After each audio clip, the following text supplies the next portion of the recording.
শুভ দিন সবাইকে। মাসুম অ্যাডভেঞ্চার হাবে আপনাকে স্বাগত। আজকে আমরা আপনাদের দেখাবো মতিঝিল নামকরণ হয়েছিল যে ঝিল থেকে, সেই মতিমিয়া ঝিলের বেদখল থাকা শেষ অংশটুকু। চলুন শুরুতে ক্যামেরাবন্দি কিছুটা সময় আপনাদের সাথে শেয়ার করি।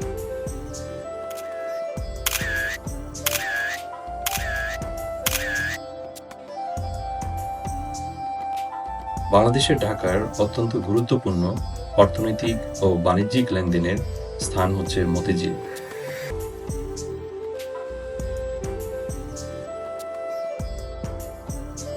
এই মতিঝিল নামটি এসেছে মতিমিয়া ঝিল থেকে, যা আমাদের অনেকের কাছেই অজানা। প্রায় ১৯০০ সালের দিকে এই এলাকায় মতিমিয়া নামের একজন ব্যক্তির একটি বড় পুকুর বা ঝিল ছিল, যা পরবর্তীতে মতিমিয়ার ঝিল নামে পরিচিতি পায়। কালের পরিক্রমায় এই নামটি সংক্ষেপিত হয়ে মতিঝিল হিসাবে পরিচিতি লাভ করে।